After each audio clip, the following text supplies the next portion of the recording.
Hello students, welcome to Magnet Brains Hindi. मैं अंकिता, आपकी English educator. और वीडियो स्टार्ट करने से पहले बता देती हूँ कि मैग्नेट ब्रेन्स आपके लिए लेकर आता है high quality education with so many top courses. और सीबीएसई बोर्ड है जो कि आपके लिए हिंदी और इंग्लिश मीडियम दोनों में अवेलेबल है। इसके अलावा UP board, MP board, Bihar board जो कि स्टेट बोर्ड्स हैं वो भी आप लोगों के लिए अवेलेबल हैं। तो स्टूडेंट्स, क्लास 7 से लेकर क्लास 12 तक के लिए ये सभी कोर्सेज आप लोगों के लिए अवेलेबल है एकदम फ्री ऑफ कॉस्ट, यानी आपको इसके लिए कुछ भी पे नहीं करना है।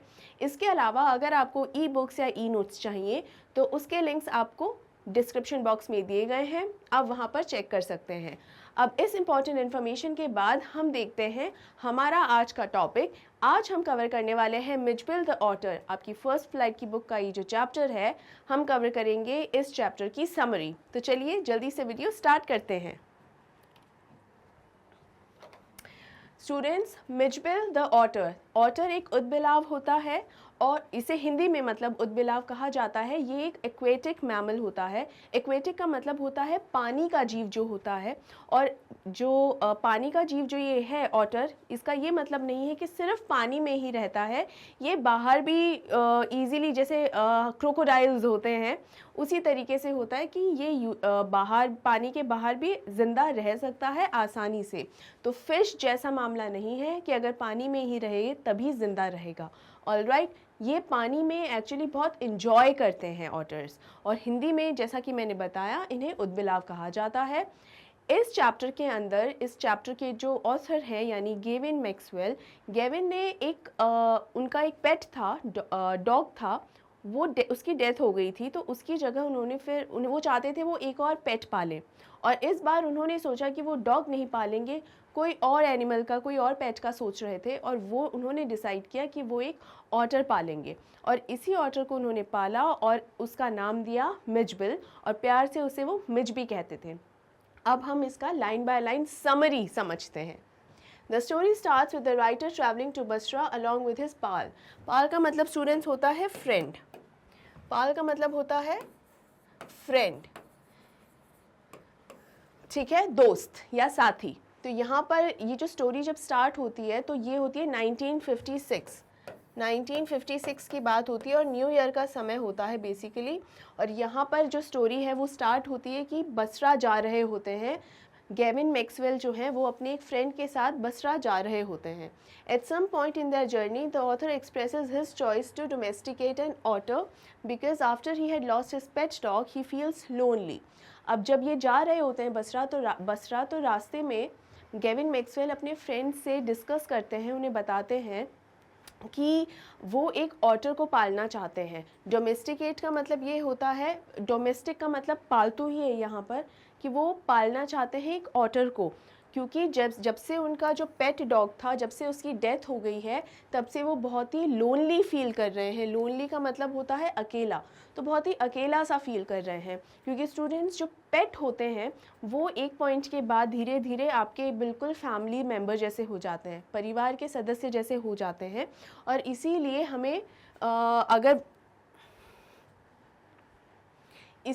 अगर वो हमसे बिछड़ जाएं, हमसे दूर चले जाते हैं या उनकी डेथ हो जाती है तो हमें बहुत ही तकलीफ़ होती है और काफ़ी हम उनके बिना अकेलापन महसूस करते हैं।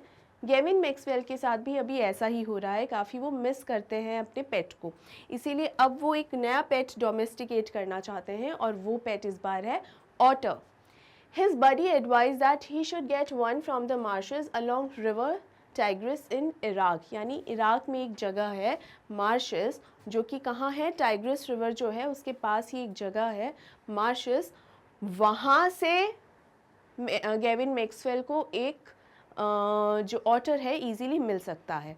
तो बडी का भी मतलब यही होता है फ्रेंड, साथी। तो यहाँ पर जो है गेविन मैक्सवेल के जो फ्रेंड है उन्होंने बताया कि अगर तुम्हें एक ऑटर चाहिए तो तुम्हें इजीली वो कहाँ मिल जाएगा, मार्शेस में। मार्शेस कहाँ है, इराक में एक नदी है जिसका नाम है टाइग्रिस, उसी टाइग्रिस नदी के पास में एक जगह है मार्शेस, वहाँ पर ऑटर मिल जाएगा और बहुत इजीली मिल जाएगा। अब इस चैप्टर के अंदर स्टूडेंट्स ये इसका हिंदी अनुवाद है, मैं आपके लिए लगा देती हूँ। इस चैप्टर के अंदर स्टूडेंट्स ये बताया गया है कि मार्शेस एक ऐसी जगह है जहाँ पर जो ऑटर्स होते हैं वो बहुत ही ईजीली अवेलेबल हैं और बहुत ज़्यादा तादाद में होते हैं। और जो अरबी लोग होते हैं यानी अरब्स, वो काफ़ी उनको टेम भी करते हैं। टेम मतलब पालना। ये शब्द मैंने इसलिए इस्तेमाल किया है क्योंकि टेम ये शब्द आपके चैप्टर में भी इस्तेमाल हुआ है, इसलिए मैं आपको बता रही हूँ कि अरब लोग जो होते हैं, अरबी लोग जो होते हैं, वो ऑटर को पालते भी हैं। As they reached the destination, they discovered that only the friend's mail had arrived. After some days, the buddy left whilst the narrator is still waiting to receive his mail. यानी ये जब जा रहे थे तो ये एक कॉन्सुलेट ऑफिसर के ऑफिस में पहुँचे जहाँ पर कुछ मेल्स इनकी आने वाली थी। अब इनके गेविन मैक्सवेल के फ्रेंड की मेल तो आ गई थी, लेकिन गेविन की जो मेल है वो नहीं आई थी। इसी वजह से क्या हुआ, जो इनके फ्रेंड का काम था वो तो हो गया, इसलिए वो तो वापस लौट गए एक समय के बाद। लेकिन गेविन मैक्सवेल वहीं रुके हुए थे क्योंकि जो मेल वो कलेक्ट करने के लिए जा रहे थे वो अभी तक उन्हें मिली नहीं थी। उन्होंने फ़ोन भी करने की कोशिश कर ली, किसी केबल भी किया, उन्होंने काफ़ी वेट किया, कभी कोई टेक्निकल इशू हो गया, कभी कोई मैकेनिकल इशू हो गया ऑफिस में, तो धीरे धीरे करके काफ़ी दिन बीत गए थे। आखिर में जाके उनको जो है जिस मेल का वो वेट कर रहे थे वो इंग्लैंड से आने वाली थी वो मेल, फाइनली वो मेल आ ही गई।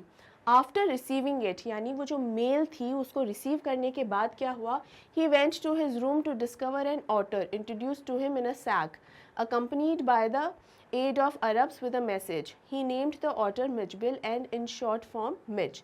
यानी जैसे ही उनको मेल मिली मैक्सवेल को, वो मेल लेकर वो जैसे ही अपने घर जहाँ पे रुके हुए थे, जब अपने रूम पे पहुँचे तो वहाँ पर 2 अरबी लोग उनका वेट कर रहे थे और वो अरबी लोगों के साथ एक सैक भी था। सैक यानी या तो बोरी या थैला हम उसे बोल सकते हैं।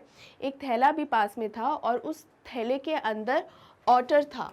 उस थैले के अंदर क्या था, ऑटर था। तो ये ऑटर भेजा किसने था, ये भेजा था मैक्सवेल के उसी फ्रेंड ने जो वापस लौट चुका था। तो उसने भेजा ये ऑटर और उस एक नोट भी भेजा साथ में मैक्सवेल के लिए कि ये लो तुम्हारा ऑटर, मतलब तुम्हें एक ऑटर चाहिए थे ना, लो मैंने तुम्हारे लिए एक ऑटर भेज दिया है, संभालो। जो मैक्सवेल है उन्होंने इस ऑटर का नाम रखा था मिचबिल और प्यार से उसे कहा जाता था मिज। स्टूडेंट्स, ऑल्दो मिचबिल नाम ही है इस चैप्टर का, तो ये हम ऐसा नहीं है कि इसका नाम हम भूल जाते हैं, लेकिन स्टिल जो प्यार से इसका नाम है मिज, वो भी हमारे दिमाग में हमको ध्यान रखना है क्योंकि अक्सर ये पूछ लिया जाता है कि उसको प्यार से क्या बुलाता था मैक्सवेल, तो मिच बुलाता था, ये हमको ध्यान रखना है ताकि हम किसी भी तरीके से कंफ्यूज ना हो। ठीक है, चलिए आगे बढ़ते हैं। It took some time for Mitch to get familiar with his surroundings. यानी देखिए पेट है, वो जब उसको कहीं नई जगह लेकर आए तो वो काफ़ी सा इनफैक्ट हमें भी कहीं लेकर जाएं और अगर वो जगह एकदम अनजान है तो हम अचानक से कंफर्टेबल नहीं हो जाते हैं अपनी सराउंडिंग्स के साथ, हमारे आसपास जो भी चीज़ है, जो भी कुछ हो रहा है। तो मिचबिल जो है वो तो उसको बहुत हैरानी, एक तो छोटा है, ऊपर से एकदम अलग दुनिया है, अलग है क्योंकि खुद तो वो बेचारे एक एनिमल है, तो इंसानों की दुनिया में जब एक जगह से दूसरी जगह आता है तो इतना ज़्यादा कंफर्टेबल फील नहीं कर पाते। दूसरा, जब भी किसी भी पेट का ओनर अगर बदलता है तो एक्चुअली ओनर बदलता नहीं है, लेकिन जितने समय तक मिचबिल या ऑटर जिसके साथ था, अब उसका ओनर उसे ही समझ में आ रहा है कि अच्छा मैं किसी और के साथ अब रहूँगा। तो ये जब सराउंडिंग्स इस तरह से चेंज होती है तो कुछ समय के लिए एक डिस्कम्फर्ट रहता है। तो यही डिस्कम्फर्ट से कुछ दिनों तक जो है मिचबिल यानी हमारा ये जो ऑटर है, कुछ दिनों तक इससे वो जूझ रहा था, ये कोई ना कोई इशू इसी तरीके से उसको हो रहा था। अब उसके साथ होता क्या क्या है, Mij cherish playing with water and learn to open the faucet himself. Faucet का मतलब वही जो नलका होता है बाथरूम का, उसे कहा जाता है। The time is passing smoothly in Basra, however now it was time to go back to London. अब यहाँ हुआ ये कि शुरू के 2-3 दिन तो थोड़ा सा मिचबिल भी थोड़ा सा परेशान हुआ था क्योंकि पहले तो वो मैक्सवेल से जितना दूर हो सकता था उतना दूर वो सोने लगा क्योंकि वो कंफर्टेबल नहीं था कि पता नहीं ये जो मालिक है, ओनर होने वाला है मेरा, तो अभी तक उसको ये भी नहीं पता कि ये व्यक्ति मेरा ओनर होने वाला है। हर चीज़ में यही उसके एक दिमाग में चल रहा था कि सब कौन है, क्या है। तो वो मैक्सवेल से जितना दूर होकर सो सकता था उतना दूर होकर सोता था। अगले दिन जब उसको थोड़ा सा कंफर्टेबल वो होने लगा तो वो उसके पास आके पैर में एकदम घुस के सो गया। उसके बाद अगले दिन अपनी सराउंडिंग्स को वो देख रहा था कि यहाँ पर क्या क्या चीज़ें हैं, कैसे क्या है। धीरे धीरे जो है मैक्सवेल भी मिचबिल को अंडरस्टैंड कर रहा था, समझ रहा था कि इसकी ज़रूरतें क्या है, यह क्या चीज़ इन्जॉय करता है या क्या चीज़ इसको बिल्कुल भी पसंद नहीं आती है। ये सब कुछ भी साथ साथ चल रहा था। तो यहाँ पर यही चीज़ हुई तो यहाँ पर यही चीज़ हुई कि जो ये समझ में आया कि मिचबिल को क्या पसंद है, पानी में खेलना बहुत ज़्यादा इन्जॉय करता है। ही चेरिश्ड प्लेइंग विद वाटर। और धीरे धीरे उसने क्या किया, बाथरूम में जाके जो फॉसेट होता है ना उसे भी खोलना उसने शुरू कर दिया। तो समझ में आ गया कितना इन्जॉय कर रहा है। अब ये पूरे इन्जॉयमेंट के बाद क्या समय आया, ये समय आया कि अब बसरा में बहुत ज़्यादा समय हो गया है। अब उन्हें कहाँ जाना है, लंदन लौटने का समय हो गया है। क्योंकि बेसिकली गेविन मैक्सवेल वहीं से ही आए थे, लंदन में ही बेसिकली रहते हैं, बसरा में कुछ काम से कुछ दिनों के लिए ही आए थे। अब वापस जाने का समय हो गया है। As British Airlines did not permit animals, so he had to book some other flight that allowed Mitch on a flight but in a box. The narrator put him in a box an hour before the flight in and left for having a meal. अब यहाँ हुआ क्या students, जब London जाने की बारी आई तो वो फ़्लाइट में ही जा रहे थे।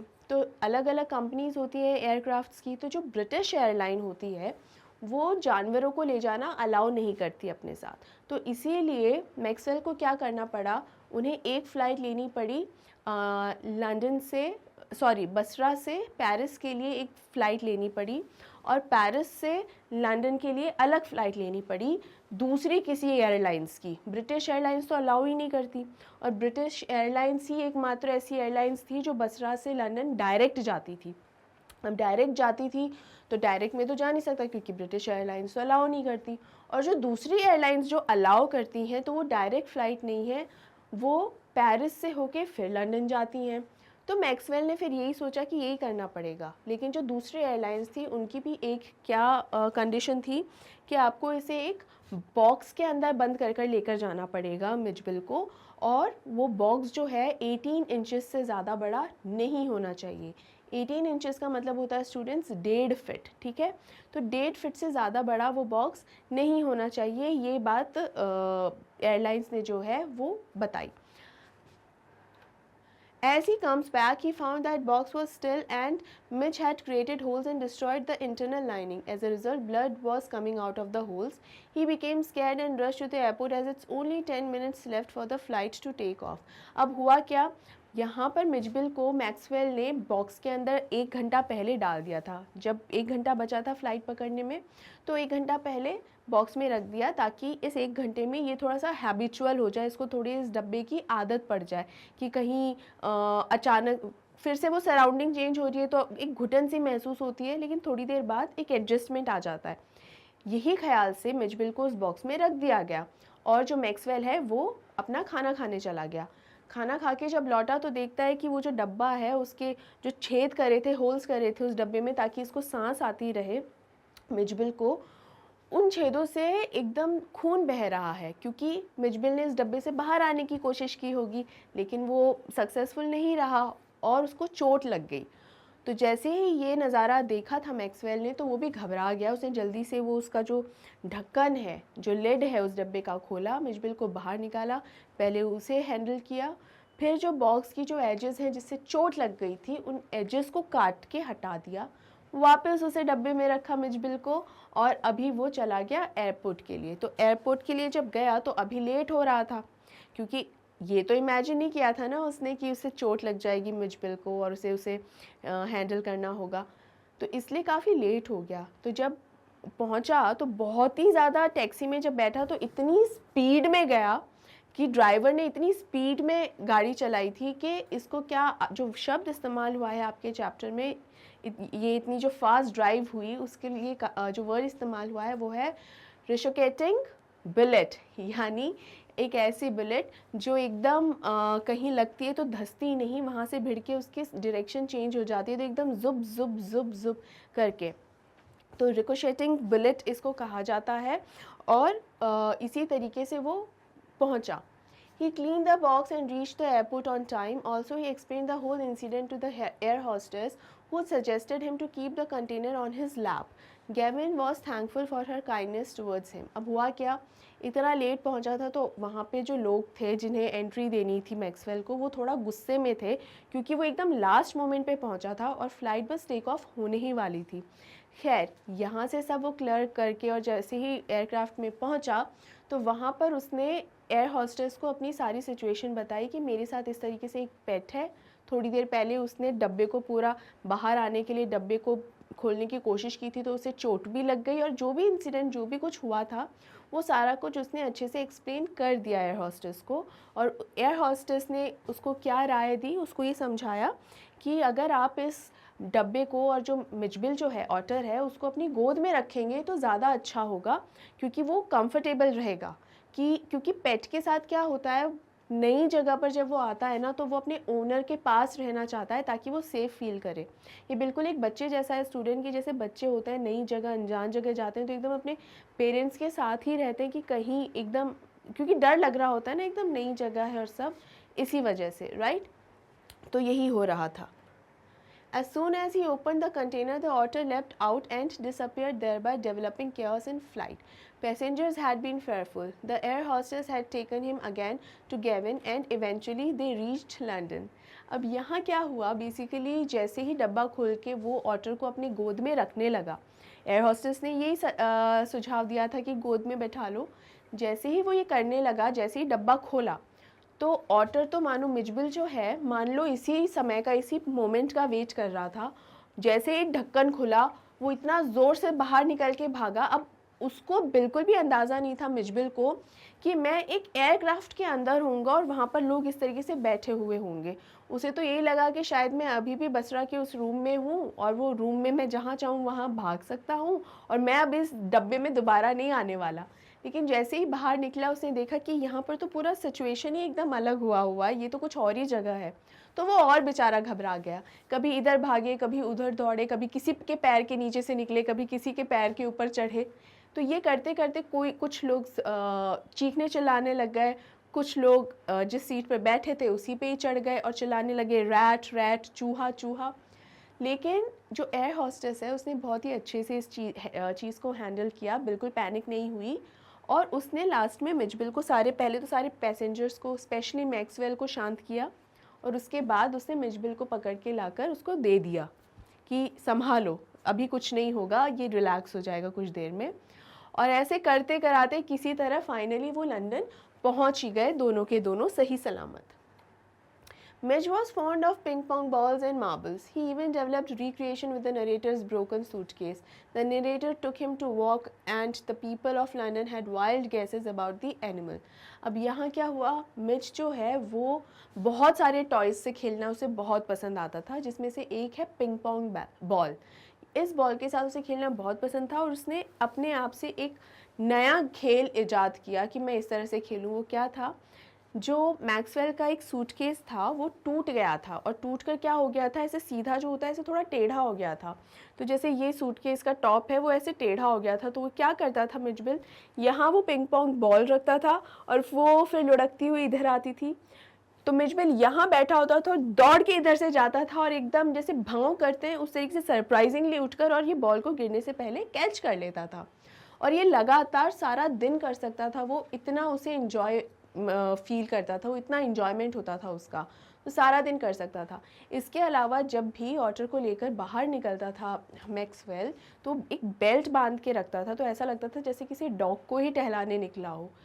तो जो लंदन के जो लोग हैं वो देखकर अलग अलग गैसेस लगाते थे, अनुमान लगाते थे कि शायद ये जो जानवर है ना, अलग सा दिखने वाला जानवर, तो अनुमान लगाते थे कि ये कौन सा जानवर है। तो कुछ लोग इसको कहते थे मंगूस कहते थे, कुछ लोग मिंक कहते थे, कुछ लोग स्क्वेरल भी कहते थे, अलग अलग नाम उसको दिए गए, लेकिन किसी ने भी ये नहीं कहा कि ये ऑटर है। तो मिचबिल सब कुछ हो सकता था, बस ऑटर ही पता नहीं क्यों किसी के जहन में नहीं आया कि ये एक ऑटर होगा। A few people think him to be an infant seal. Infant seal मतलब सील का जो बच्चा होता है वो। स्क्वेरल और may be a hippo. Hippo हो सकता है, स्क्वेरल, स्क्वेरल मतलब गिलहरी, गिलहरी हो सकती है, कुछ भी हो सकता है। The utmost shocking response came from a labourer digging the hole who asked the author what's that purported to be. मतलब ये क्या है, मतलब इसका ये मतलब है स्टूडेंट्स की जो सबसे सब लोगों का अपना अपना एक अलग अलग अनुमान आ रहा था कि ये शायद ये है क्या, अलग अलग किस्म के क्वेश्चन पूछ रहे थे। लेकिन हो क्या रहा था, सब लोग कोई ना कोई जानवर का नाम ले रहे थे कि ये जो ऑटर है, ये जो मिजबिल है, ये मिजबिल क्या ये वाला जानवर है, क्या वो वाला जानवर है, क्या बेयर का भालू का बच्चा है, क्या सील का बच्चा है, क्या कोई गिलहरी है, क्या कोई हिप्पो है, अलग अलग नाम दे रहे थे उसे। लेकिन एक सबसे शानदार रिस्पॉन्स जिसका आया था वो आया था एक लेबरर का, यानी एक मजदूर का आया था। और उस मजदूर ने क्या किया कि वो एकदम अजीब तरीके से उसको घूर रहा था, देख रहा था, और इस तरीके से उसके चेहरे पे एक्सप्रेशंस थे कि बहुत ही ताज्जुब से भरे और बहुत सीरियस भी थे और बहुत ही अटपटे तरीके से वो ऑटर को देख रहा था।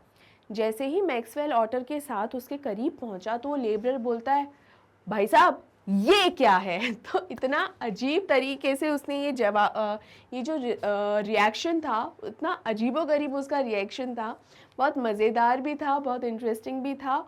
और ये मैक्सवेल के लिए एक बहुत ही एंटरटेनमेंट का विषय हो रखा था कि ऑटर जो है वो लोग उसको ज़्यादा जानते ही नहीं हैं, उसको बस किसी और से कंपेयर किया जा रहा है कि ये क्या है, ये क्या है, ये क्या है। और जो सबसे लास्ट में इस जो कॉन्वर्सेशन का जो डी एंड हो रहा है वो इस एक क्वेश्चन से हो रहा है कि भाई साहब ये है क्या, मतलब क्या चीज़ क्या है ये। तो इसी का ये जो पूरा चैप्टर है ये बेसिकली कहीं ना कहीं इस तरीके से भी बताया गया है कि जो एक ऑटर है वो बिल्कुल भी एक ऑलमोस्ट गुमी हुई सी एक प्रजाति शायद है जिसको ज़्यादा जानते ही नहीं हैं लोग। दूसरा, ये जो प्रजाति है वो एक उप प्रजाति है, यानी मेन स्पीशी नहीं है, ये है उप प्रजाति यानी एक सब स्पीशी। जैसे एग्जाम्पल के तौर पे अगर मैं बताऊं, ये मैंने एक्सप्लेनेशन के दौरान भी इसको बताया था कि वो है कि आप जैसे वुल्फ है तो वुल्फ एक मेन प्रजाति है यानी मेन स्पीशी है, और वुल्फ की जो सब स्पीशीज़ में से एक है डॉग।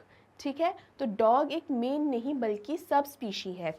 अलग अलग तरीके के डॉग्स होते हैं, अलग अलग तरीके की उसकी ब्रीड होती है कि ये डॉग इस तरीके से है, कोई बुल डॉग है, कोई पग है ना, इस तरीके से वो तो ब्रीड्स होती हैं। या अगर और सिंपल वर्ड्स में कहूँ तो एक तरीके से वैरायटी ऑफ डॉग्स कह सकते हैं। लेकिन जो मेन स्पीशी है वो है वुल्फ और जो सब स्पीशी है वो है डॉग। उसी तरीके से जो ऑटर है वो एक सब स्पीशी है और एक एक्वेटिक मैमल है। आई होप स्टूडेंट्स यहाँ तक आपको अच्छे से क्लियर हो गया है, और इसी के साथ हमारा ये जो समरी का वीडियो है वो यहाँ पर एंड होता है। आई होप आपको ये समरी अच्छी लगी होगी, समझ में आई होगी। अगर कोई भी डाउट है तो आप मुझसे कमेंट सेक्शन में कमेंट करके पूछ सकते हैं। इस वीडियो को आपको लाइक तो करना ही करना है, ज़्यादा से ज़्यादा शेयर भी करना है स्टूडेंट्स। और अगर अभी तक आपने मैग्नेट ब्रेन्स हिंदी को सब्सक्राइब नहीं किया है तो अभी और इसी वक्त इसे सब्सक्राइब कीजिए, क्योंकि हाई क्वालिटी एजुकेशन के साथ साथ आपको मैग्नेट ब्रेन्स हिंदी प्रोवाइड करवाता है ये सारे के सारे कोर्सेज़, और जो कि टॉप कोर्सेज़ हैं। और आप देखिए CBSE जो इंग्लिश और हिंदी मीडियम दोनों में आपके लिए अवेलेबल है। इसके अलावा जो स्टेट बोर्ड्स हैं UP MP बिहार बोर्ड्स वो भी आपके लिए अवेलेबल है। तो क्लास 7 से लेकर क्लास 12 के स्टूडेंट्स के लिए ये सभी कोर्सेज़ अवेलेबल है एकदम फ्री ऑफ कॉस्ट। तो अब आपको चिंता करने की कहीं कोई ज़रूरत नहीं है, क्योंकि स्टूडेंट्स ये इतनी शानदार अपॉर्चुनिटी है जिसका फ़ायदा आपको ज़रूर से ज़रूर उठाना चाहिए। इसके अलावा अगर ई-नोट्स या ई-बुक्स आपको चाहिए तो उनके लिंक्स आपको डिस्क्रिप्शन बॉक्स में दिए गए हैं, आप ज़रूर से ज़रूर चेक कीजिए। और आपको ये सभी के सभी वीडियोस जो हैं इजीली मिल जाएंगे www.magnetbrains.com पर भी, यानी YouTube के अलावा आप www.magnetbrains.com पर भी विज़िट कर सकते हैं, वहाँ भी सारे के सारे जो वीडियोस हैं अवेलेबल हैं। इसके अलावा आप लेटेस्ट जो चैनल से जुड़ी हुई लेटेस्ट अपडेट्स हैं उनके लिए फॉलो कर सकते हैं हमें इंस्टाग्राम, टेलीग्राम, फेसबुक और ट्विटर पे। तो स्टूडेंट्स अपनी तैयारी में कोई कमी नहीं आने दीजिए, मेरे साथ अपनी तैयारी पक्की रखिए, अपना ध्यान रखिए। Take care, see you soon and thank you so much.